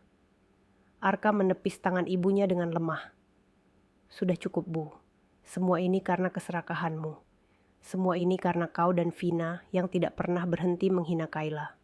Aku dipecat, aku dituntut. Semua yang kita banggakan ini sejak awal adalah milik Kayla. Vina meraung dari sudut ruangan. Tapi aku kan iparnya. Dia tidak mungkin setega ini padaku. Aku akan telepon teman-teman sosialitaku. Aku akan viralkan dia. Aku akan bilang dia wanita jahat yang menceraikan suami dan mengusir mertua. Kayla, yang berdiri di tangga, menatap mereka dengan dingin. Silakan Vina, viralkan. Tapi pastikan kau juga memviralkan bukti penyelewengan dana perusahaan yang dilakukan suamimu dan juga rekaman CCTV di bab 5, di mana ibu menghinaku sebagai pembantu di depan bos baruku sendiri. Kau akan lihat siapa yang akan ditertawakan seluruh kota. Ancaman itu berhasil membungkam Vina. Ia tahu di era digital ini, cerita Kayla sebagai CEO yang mengusir suaminya, yang korup dan mertuanya yang sombong akan menjadi kisah yang jauh lebih kuat dan disukai publik. Waktu terus berdetak. Faris mendekati Ibu Rani dan Vina. Waktu kalian habis, silakan keluar. Ibu Rani mulai merangkak di lantai, menangis memilukan menuju kaki Kayla. Kayla, nak, ampuni ibu. Ibu minta maaf, ibu janji akan berubah. Jangan usir kami, nak. Di luar dingin, kami tidak punya siapa-siapa lagi. Kayla tidak bergerak. Ia membiarkan Faris yang menjawab. Penyesalan yang tulus tidak datang setelah harta hilang, Ibu Rani. Itu datang saat Anda masih punya kesempatan untuk menghargai Nyonya Kayla. Sekarang, kesempatan itu sudah lewat. Faris memberi isyarat kepada petugas keamanan. Kedua petugas itu dengan sopan namun tegas membantu Ibu Rani dan Vina berdiri. Mereka diseret keluar rumah, masih berteriak-teriak histeris, menanyakan nasib perhiasan dan tas-tas mahal mereka yang harus ditinggalkan. Di luar rumah, beberapa tetangga yang penasaran sudah berkerumun. Mereka menyaksikan pemandangan yang tak terduga. Ibu Rani, wanita paling sombong di kompleks, dan Vina, fashionista arogan, diusir dari rumah megah mereka hanya dengan pakaian di badan. Mereka hanya bisa membawa satu koper berisi barang-barang pribadi. Keributan itu menarik perhatian, dan kabar itu menyebar secepat kilat. Ibu Rani dan Vina, yang selama ini selalu memandang rendah orang lain, kini menjadi tontonan dan bahan gosip tetangga. Inilah karma instan yang harus mereka terima. Tinggallah Arka di ruangan itu sendiri dengan Kayla. Arka tidak melawan saat Faris memberinya berkas tuntutan dan cerai. Ia hanya menatap Kayla. Aku tahu, aku pantas mendapatkannya, ujar Arka. Suaranya pelan dan pecah. Aku pantas kehilangan semuanya. Tapi Kay, apakah ini benar-benar harus berakhir? Semua ini? Kayla menatap mantan suaminya itu. Ia merasakan sedikit nyeri di hati, tetapi ia harus tegas. Semuanya sudah berakhir, Arka. Begitu kau membiarkan Ibu Rani menghinaku sebagai pembantu di rumahku sendiri, di depan Pak Dedi, di depan orang-orang yang kupekerjakan, hubungan kita sudah mati. Kau mengorbankan kehormatanku demi egomu, demi ambisi palsu yang bahkan bukan milikmu. Aku minta maaf, Kay. Aku benar-benar menyesal. Arka menunduk, air mata menetes. Aku akan menandatangani semuanya. Aku tidak akan melawan. Aku tidak akan mengambil apapun. Aku hanya ingin kau tahu, aku benar-benar mencintaimu. Cinta yang membiarkanmu meremehkan dan menghina, balas Kayla tajam. Aku butuh bukti, Arka, bukan kata-kata. Buktikan penyesalanmu dengan menerima konsekuensi ini tanpa perlawanan. Faris akan mengurus semuanya. Faris melangkah maju. Saudara Arka, Anda akan tinggal di apartemen sederhana yang sudah kami siapkan. Semua kartu kredit dan akses aset Anda sudah diblokir. Semua gaji dan dana yang Anda selewengkan dari PT Cakrawala harus dikembalikan. Anda akan dibebaskan dari tuntutan pidana jika Anda kooperatif dalam proses perceraian dan pengembalian aset ini. Arka mengangguk pasrah. Ia tahu, ia harus membayar harga atas kesalahannya. Ia mengambil koper kecil berisi barang-barangnya, menatap Kayla untuk terakhir kalinya, lalu berjalan keluar dari rumah yang kini terasa asing itu. Di luar, mobil taksi yang dipesan Faris sudah menunggu. Arka melihat Ibu Rani dan Vina berdiri di trotoar, menangis dan menjerit-jerit meminta pertolongan kepada para tetangga yang hanya menonton. Arka merasa malu luar biasa. Namun ia tahu ia tidak bisa berbuat apa-apa lagi. Ia masuk ke taksi, meninggalkan ibu dan adiknya di pinggir jalan, membiarkan mereka menghadapi konsekuensi dari kesombongan mereka sendiri. Kayla, dari dalam rumah, melihat kepergian mereka. Ia telah memenangkan pertempuran, mendapatkan kembali asetnya dan harga dirinya. Tapi ada harga lain yang harus dibayar. Rasa sepi dan kehancuran sebuah pernikahan. Kini, dengan rumah dan perusahaan sepenuhnya di tangannya, Kayla memasuki babak baru. Babak di mana ia harus fokus membangun kembali dirinya dan membuktikan bahwa keputusannya untuk menjadi CEO bukan hanya didorong oleh dendam, tetapi oleh ambisi sejati. Beberapa hari setelah malam pengusiran dramatis itu, berita tentang keruntuhan keluarga Arka dan pengambil alihan PT Cakrawala oleh istrinya, Kayla, menyebar seperti api. Tidak hanya di kalangan sosialita dan rekan kerja Arka, tetapi juga di media online dan portal berita bisnis. Faris memastikan bahwa narasi yang keluar adalah narasi yang benar dan berimbang. Seorang istri yang dihina sebagai pengangguran ternyata adalah investor cerdas yang menyelamatkan perusahaan dari manajemen yang korup, yang salah satunya adalah suaminya sendiri. Kayla duduk di kantor CEO barunya, yang kini terasa begitu asing namun memuaskan. Ruangan itu luas, dengan pemandangan kota yang membentang di bawahnya. Jauh lebih mewah daripada ruang kerja kecilnya di rumah. Ia menghabiskan harinya untuk bersih-bersih internal, bekerja sama erat dengan Pak Dedi untuk membenahi sistem dan memecat para loyalis Arka yang terbukti terlibat dalam penyelewengan dana. "Nyonya Kayla, selamat," kata Pak Dedi, senyum tulus terukir di wajahnya. "Dalam 3 hari, Anda sudah membalikkan kerugian perusahaan. Investor lama yang sempat panik ini berbondong-bondong ingin kembali bekerja sama. Dan lihat ini." Pak Dedi menyodorkan tablet kepada Kayla. Di layar itu terpampang berita utama dari berbagai media.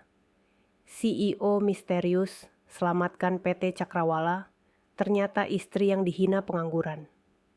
Dan yang lebih viral, sebuah klip pendek rekaman suara Ibu Rani yang menghina Kayla di pesta. Itu disebarkan secara anonim, menjadi trending topik. Kayla membaca kolom komentar. Dukungan mengalir deras. Banyak wanita yang merasa terwakili oleh keberaniannya. Mereka memuji kecerdasan dan ketegasannya. Ini adalah pengakuan yang tidak pernah ia dapatkan selama menikah dengan Arka. "Saya tidak ingin dikenal karena drama ini, Pak Dedi," kata Kayla, menyerahkan kembali tablet itu. "Saya ingin perusahaan ini dikenal karena integritasnya, bukan karena kisah rumah tangga saya." "Tentu Nyonya," jawab Pak Dedi. "Tapi Anda harus memanfaatkan momentum ini. Publik sudah tahu Anda adalah pemilik rumah itu, dan mereka melihat bagaimana Anda diusir. Kisah Anda menjadi inspirasi, itu adalah aset branding yang tak ternilai." Malam itu, Kayla menghubungi Faris. Faris tengah sibuk menanggapi serangan balik dari pengacara Ibu Rani yang mencoba menggagalkan gugatan cerai. Mereka mencoba mengajukan permohonan pembatalan gugatan cerai, Kay. Klaimnya, kau meninggalkan rumah tangga tanpa izin, itu adalah perbuatan yang tidak sah secara agama dan moral. Jelas Faris dari telepon. Kayla tertawa sinis. "Moral? Mereka bicara moral?" "Buktikan Faris. Tunjukkan semua bukti yang kita punya. Tunjukkan bukti transfer uang Arka ke rekening penyelewengan. Tunjukkan bukti renovasi rumah yang dilakukan Vina tanpa izinku. Tunjukkan bahwa selama 5 tahun ini, aku hanyalah ATM berjalan dan pembantu yang dihina." Faris tersenyum puas. "Aku sudah menyiapkan semua, termasuk kesaksian dari Pak Dedi tentang bagaimana Arka meremehkanmu di depan rekan-rekan kerjanya. Pengadilan akan melihat bahwa Arka dan keluarganya yang sejak awal sudah tidak memiliki itikat baik dalam pernikahan ini." Di tengah kesibukannya, Kayla mendapat telepon dari sahabat lamanya, Siti. Siti, yang sudah lama tidak mendengar kabar, terkejut melihat berita tentang Kayla di mana-mana. "Kayla, demi Tuhan, apa yang terjadi denganmu? Aku lihat di berita, kau jadi CEO," seru Siti histeris. Kayla menarik napas lega. Akhirnya, ia bisa bicara dengan seseorang yang tulus. "Panjang ceritanya, Siti. Aku cuma mencoba mengambil kembali apa yang jadi hakku." "Kau gila, tapi keren, Kay. kau mengusir mertuamu dan memecat suamimu sendiri. Itu baru balasan setimpal. Dukungan Siti terasa seperti air dingin di tengah padang pasir. Siti, yang mengenal Kayla jauh sebelum menikah dengan Arka, mengingatkannya pada betapa ambisius dan cerdasnya Kayla dulu. "Dengar, Kay," kata Siti, suaranya melunak. "Jangan biarkan drama ini menghantuimu. Jangan kembali ke dia hanya karena rasa bersalah. Bangun perusahaanmu. Buktikan pada dunia bahwa kau melakukan ini bukan karena emosi, tapi karena kau memang mampu." "Aku tahu, Siti. Aku tidak akan kembali ke kehidupan lamaku," janji Kayla. Sementara itu, kehidupan Ibu Rani dan Vina berada di titik terendah. Setelah diusir, mereka sempat menumpang di rumah kerabat jauh, tetapi sikap sombong dan kebiasaan berfoya-foya mereka membuat mereka diusir lagi. Mereka kini tinggal di sebuah kontrakan kecil di pinggiran kota, jauh dari kemewahan dan zona nyaman mereka. "Aku tidak percaya ini," teriak Ibu Rani, memukul meja kayu yang reot. "Aku yang punya gelar sosialita terpandang, sekarang harus tidur di kasur busa murah ini. Semua ini gara-gara si pengangguran sialan itu." Vina, yang biasanya stylish, kini hanya bisa memakai pakaian lusuh. Ia tak bisa lagi mengakses kartu kredit Arka. Ponselnya disita karena tidak mampu bayar tagihan, dan semua teman sosialitanya menjauhinya karena malu. Kisah Vina yang diusir dan barang-barang mewahnya disita menjadi bahan tertawaan di grup-grup chat mereka. "Mama tidak lihat di media sosial?" Vina menangis frustrasi. Kayla jadi pahlawan, dia dibilang CEO muda paling inspiratif. Kita dibilang keluarga parasit yang merampok. Aku tidak bisa keluar rumah, Mak. Semua orang menatapku dengan jijik. Mereka menyalahkan Kayla, menyalahkan Arka, dan menyalahkan semua orang kecuali diri mereka sendiri. Keserakahan mereka membuat mereka buta. Tidak menyadari bahwa semua yang mereka alami adalah akibat dari mulut tajam dan hati yang jahat. Sedangkan Arka, ia kini tinggal di apartemen kecil yang disiapkan Faris. Ia menjalani hidupnya dalam kesendirian yang pahit. Ia mencoba menghubungi Kayla berkali-kali, hanya untuk meminta maaf, tetapi Kayla tidak pernah menjawab. Arka tidak lagi memiliki jabatan, tidak memiliki uang, dan tidak memiliki siapa-siapa. Ia mulai merenungi setiap perlakuannya pada Kayla. Ia membaca berita-berita tentang kesuksesan Kayla di Cakrawala. Di sana, Kayla tampak begitu berwibawa, begitu bersinar, sosok yang seharusnya ia banggakan, bukan direndahkan. Arka tahu, penyesalan ini adalah penjara yang harus ia jalani. Ia tidak akan melawan gugatan cerai. Ia hanya berharap suatu saat nanti, ia bisa mendapatkan kesempatan untuk memperbaiki kesalahannya.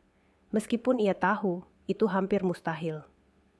Kayla, di kantornya, menatap foto pernikahan mereka yang ia simpan di laci mejanya. Ia telah menang, tetapi ia belum mencapai kedamaian sejati.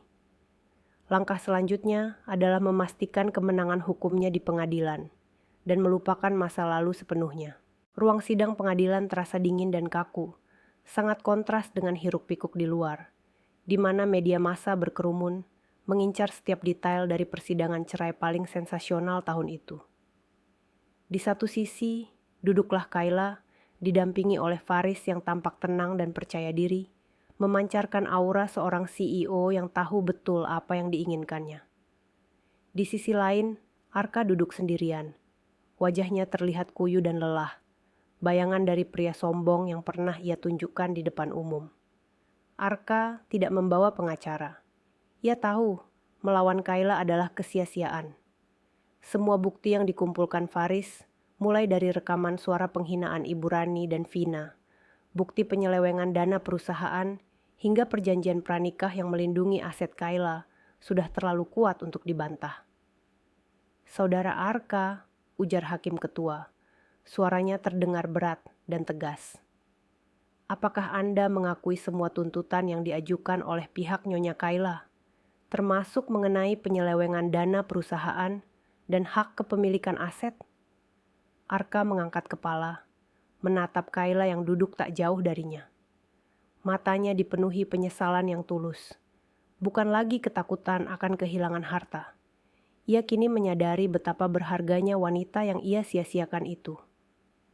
"Iya, yang mulia," jawab Arka pelan.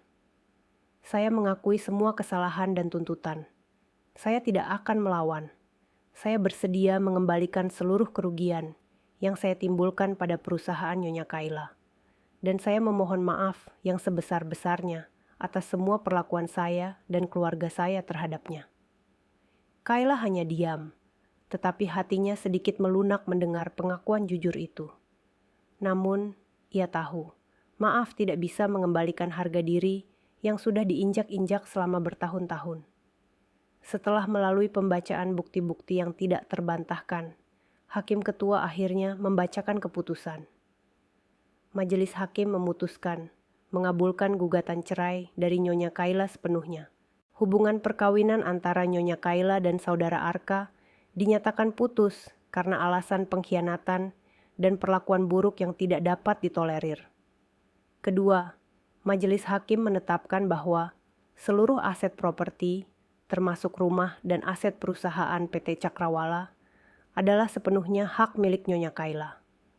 Ketiga, saudara Arka diwajibkan mengembalikan seluruh dana yang diselewengkan dari PT Cakrawala. Dengan demikian, keputusan ini bersifat final dan mengikat. Ketukan palu Hakim Ketua mengakhiri segalanya. Hubungan pernikahan Kayla dan Arka telah resmi berakhir. Kayla menarik napas panjang. Beban berat yang selama ini menimpanya kini terangkat. Di luar ruang sidang, Ibu Rani dan Vina mencoba menerobos kerumunan wartawan. Wajah mereka terlihat lusuh, jauh dari citra sosialita glamor yang mereka miliki dulu. Mereka datang bukan untuk mendukung Arka, melainkan untuk mencoba memohon kepada Kayla sekali lagi. "Kayla, tolong, kami mau bicara," jerit Ibu Rani, mencoba meraih tangan Kayla. Faris dan beberapa petugas keamanan segera menghalangi mereka. "Kalian tidak punya urusan lagi dengan Nyonya Kayla. Keputusan sudah final." "Kayla, tolong aku. Aku akan bekerja untukmu. Aku akan jadi pembantumu sungguhan. Asalkan jangan biarkan aku hidup di kontrakan reot itu." Rengek Vina, air matanya bercampur debu jalanan. Kayla menatap mereka tanpa emosi. "Vina, Ibu Rani, kalian sudah memilih jalan kalian sendiri. Saya bukan lagi ATM kalian, dan saya bukan lagi sasaran hinaan kalian. Belajarlah bertanggung jawab atas hidup kalian sendiri." Kayla membalikkan badan dan berjalan keluar, melewati Ibu Rani dan Vina, yang hanya bisa menangis histeris di keramaian. Di saat yang sama, ia melihat Arka berdiri jauh di belakang kerumunan. Arka tidak mendekat. Ia hanya menatap Kayla dengan tatapan hormat dan kesedihan yang mendalam. Arka menerima nasibnya. Minggu-minggu berikutnya, Kayla sepenuhnya mencurahkan diri pada PT Cakrawala. Ia membuktikan kepada semua orang, termasuk dirinya sendiri, bahwa ia membeli perusahaan itu bukan hanya karena dendam, tetapi karena ia memang visioner dan mampu memimpin. Di bawah kepemimpinan Kayla sebagai CEO, PT Cakrawala mengalami lonjakan pertumbuhan yang signifikan. Ia membenahi tata kelola perusahaan, mengembalikan integritas, dan meluncurkan proyek-proyek baru yang jauh lebih ambisius. Pak Dedi menjadi tangan kanannya yang sangat loyal, dan Faris menjadi penasihat hukum utamanya. Kayla tidak hanya sukses dalam bisnis, tetapi juga dalam kehidupan pribadinya. Ia kembali ke dunia desain interior, tetapi kali ini ia mendesain kantor-kantor dan penthouse mewah. Ia membeli sebuah kantor baru yang lebih modern dan jauh dari kenangan masa lalu. Siti, sahabat Kayla, sering mengunjunginya, memberikan dukungan emosional dan mengingatkannya untuk tidak melupakan kebahagiaan sejati. Siti membantu Kayla menyadari bahwa kebahagiaan tidak terletak pada pernikahan, tetapi pada kebebasan dan harga diri yang sudah ia raih kembali. Kayla memutuskan untuk menjual semua perabotan mewah yang dipesan Vina dan merenovasi ulang rumahnya ke gaya awalnya yang elegan. Ia menghapus setiap jejak Ibu Rani dan Vina dari rumah itu, menjadikannya kembali sebagai rumah impiannya yang tenang. Suatu malam, saat Kayla sedang santai di rumahnya, ia membaca berita di sebuah portal online sederhana. Berita itu menceritakan nasib Ibu Rani dan Vina yang kini harus berjualan makanan kaki lima. Mereka hidup susah, terus bertengkar, dan tidak pernah lepas dari penyesalan. Mereka kehilangan semua teman dan koneksi, dan harus bekerja keras untuk makan sehari-hari. Kayla menutup laptopnya. Ia tidak lagi merasa puas dengan penderitaan mereka, tetapi ia merasa lega. Ia telah memenangkan pertempuran, dan karma telah melakukan tugasnya. Kayla kini berdiri di ambang awal yang baru. Ia adalah CEO yang sukses, wanita yang dihormati, dan yang terpenting, ia adalah wanita yang bebas dan memiliki kendali penuh atas hidupnya sendiri. Masa lalunya telah berakhir di ruang sidang. Masa depannya terbentang luas, penuh potensi dan kebahagiaan yang sesungguhnya. Kinan telah berlalu. Hidup Kayla kini sepenuhnya berada dalam kendalinya. PT Cakrawala berkembang pesat di bawah kepemimpinan barunya.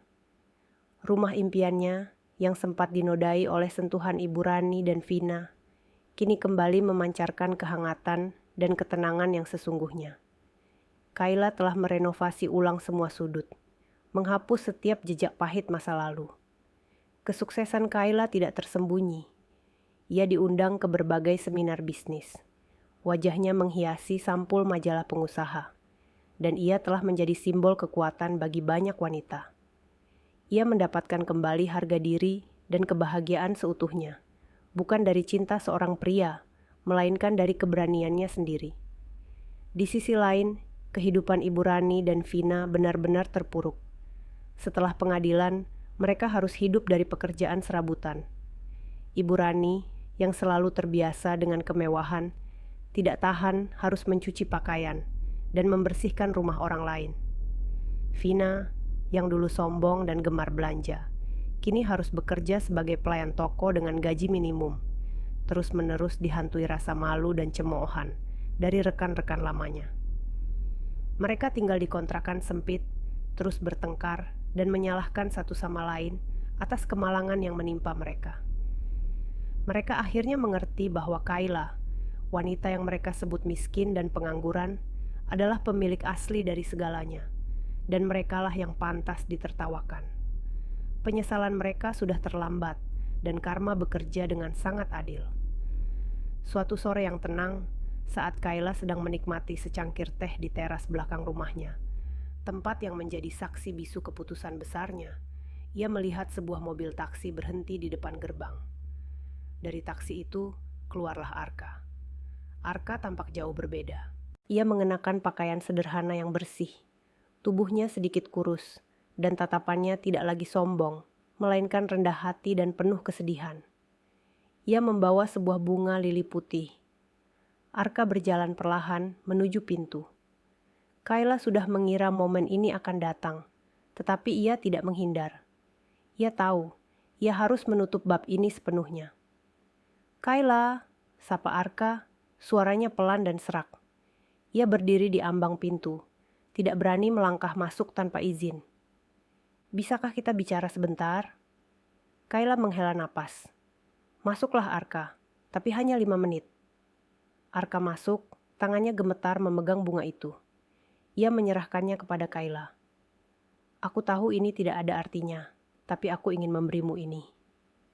Terima kasih, kata Kayla, menerima bunga itu tanpa ekspresi.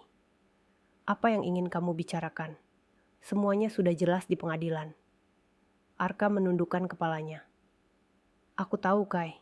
Aku tidak datang untuk meminta hartamu kembali. Aku sudah mengembalikan semua dana perusahaan. Aku datang untuk meminta maaf. Sekali lagi, yang tulus. Aku tahu aku tidak pantas mendapat pengampunanmu. Arka menceritakan kehidupannya yang sekarang. Ia bekerja keras, menjalani hidup sederhana, dan perlahan-lahan belajar menghargai hal-hal kecil. Aku sekarang mengerti. Aku mencintaimu, tapi aku membiarkan egoku, ambisi palsuku, dan ucapan ibuku meracuni segalanya. Aku meremehkanmu karena aku takut melihatmu lebih hebat dariku. Aku adalah pria yang bodoh, Kai. Aku pantas kehilanganmu. Arka mengangkat kepalanya. Aku hanya ingin kau tahu, aku sudah mengurus perceraian dengan baik. Aku tidak akan pernah mengganggu hidupmu lagi. Aku senang melihatmu sukses. Kai, kau pantas mendapatkan semua ini. Aku hanya berharap kau bahagia. Kayla menatap mata Arka, mencari kejujuran di sana. Ia melihat penyesalan yang nyata. Aku memaafkanmu, Arka, kata Kayla. Nadanya lembut namun tegas. Aku memaafkanmu, karena jika aku tidak memaafkanmu, aku tidak akan bisa benar-benar bebas. Aku sudah mendapatkan kebahagiaanku kembali. Arka tersenyum pahit. Ia tahu, kata maaf bukanlah jaminan ia bisa kembali. Ia bangkit berdiri. Terima kasih, Kay. Selamat tinggal, ucapnya siap untuk pergi. Saat Arka membalikkan badan, sebuah dorongan tiba-tiba muncul dalam diri Kayla. Ia melihat Arka yang sekarang. Jujur, rendah hati, dan menerima kesalahannya. Ia tahu Arka yang ini adalah pria yang berbeda dengan yang ia nikahi dulu. Tunggu Arka, panggil Kayla. Arka berbalik, menatap Kayla penuh harap. Kayla berjalan mendekat. Aku sudah melewati banyak hal. Aku sudah membuktikan diriku. Aku sudah menghukum kalian semua. Aku tidak ingin menghukum diriku sendiri dengan menutup semua pintu. Kayla memandang Arka dengan serius. Aku memberimu kesempatan kedua, Arka. Bukan sebagai suamiku yang dulu, tapi sebagai seorang yang harus membuktikan dirinya dari awal. Kita akan membangun kembali hubungan ini dengan aturan baru. Arka terkejut. Kesempatan kedua? Ya, tegas Kayla. Jika kamu ingin kembali dalam hidupku, kamu harus menerima ini. Aku adalah CEO yang memegang kendali atas keuangan dan keputusan besar rumah tangga kita. Komunikasi harus terbuka, tidak ada lagi rahasia. Dan yang terpenting, kamu harus menjadi pelindungku, bukan orang yang membiarkanku dihina. Jika Ibu Rani dan Vina kembali mencoba mengganggu, kamu harus berdiri di sisiku dan melindungiku. Arka meneteskan air mata. Ini adalah kesempatan yang tidak ia duga. Aku terima, Kai. Aku akan membuktikan bahwa penyesalanku tulus. Aku akan menjadi pria yang pantas kau banggakan. Kayla mengangguk. Ia tidak memeluknya, tetapi hanya menjabat tangan Arka dengan tegas. Mulai sekarang, kita mulai dari nol. Jangan pernah lupakan semua yang telah terjadi, karena itu adalah harga dari harga diri kita. Kayla dan Arka mulai membangun kembali hubungan mereka dengan fondasi yang baru dan lebih kuat, penuh komunikasi, saling menghargai, dan menghormati batasan. Kayla tetap fokus pada karirnya sebagai CEO PT Cakrawala, menjadi inspirasi bagi banyak orang. Ia tidak hanya mendapatkan kembali harga dirinya, tetapi juga cinta yang tulus dan jujur, yang dibangun di atas rasa hormat, bukan kepalsuan. Sementara itu, Ibu Rani dan Vina terpaksa kehilangan semua kemewahan yang selama ini mereka nikmati. Mereka jatuh miskin, harus bekerja keras untuk makan sehari-hari, dan selalu dihantui rasa penyesalan seumur hidup. Mereka akhirnya mengerti bahwa wanita yang mereka sebut miskin adalah pemilik asli dari segalanya, dan merekalah yang pantas ditertawakan. Kayla telah mendapatkan akhir yang baru, kehidupan yang tenang, bahagia, sukses, dan dihormati sepenuhnya. Jangan pernah meremehkan atau merendahkan orang lain, terutama pasangan hidupmu. Kehormatan sejati dan kekayaan abadi tidak datang dari harta yang diklaim, melainkan dari keberanian, kecerdasan, dan harga diri yang kamu miliki sendiri. Siapa yang menanam kesombongan, dia akan menuai penyesalan. Terima kasih telah menyimak kisah ini sampai akhir. Jangan lupa untuk subscribe channel Cerita Balas Diam, like video ini, dan tinggalkan komentar kalian di bawah. Sampai jumpa di kisah berikutnya.